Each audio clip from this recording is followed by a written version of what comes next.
बहुत साल पहले जंगल के एक कोने में एक रहस्यमयी काली गुफा थी, जिसे सारे जानवर भूतों की गुफा कहते थे।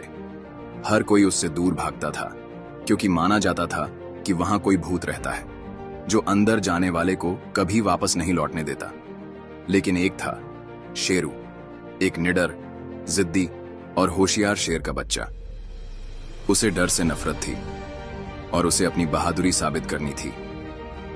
एक अंधेरी रात, जब पूरा जंगल सो रहा था और पेड़ों पर सिर्फ हवा की सरसराहट सुनाई दे रही थी, शेरू अकेले ही उस काली गुफा की तरफ निकल पड़ा।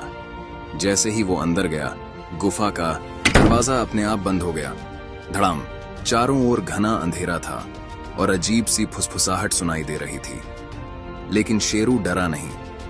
उसे गुफा की गहराई में एक पुराना तख्त दिखा, जिस पर लिखा था, जो सच से भागेगा वो डर में जिएगा, और जो डर से लड़ेगा वो राजा बनेगा। तभी वहां एक धुंधली छाया उभरी। एक आत्मा जो कभी जंगल का राजा था, लेकिन डर के आगे हार गया और अब इस गुफा में कैद था। आत्मा ने कहा, मैं डर की वजह से सब कुछ हार गया और अब इसी गुफा में बंधा हूं। अगर तू सच्चा साहसी है तो मुझे मुक्त कर। शेरू ने बिना डरे कहा, मैं डर को हराकर तुझे आजाद करूंगा, ताकि जंगल को सच का चेहरा दिख सके। फिर उसने गुफा के बीचों बीच बने रहस्यमयी पत्थर को घुमाया, जिससे पूरी गुफा तेज रोशनी से भर गई और आत्मा आजाद हो गई।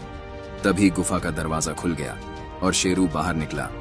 लेकिन अब वो एक आम शेर का बच्चा नहीं था, अब वो था जंगल का असली राजा। उसके साहस की कहानी हर जानवर की जुबान पर थी। उसने साबित कर दिया कि असली ताकत डर को हराने में है, न कि उससे भागने में।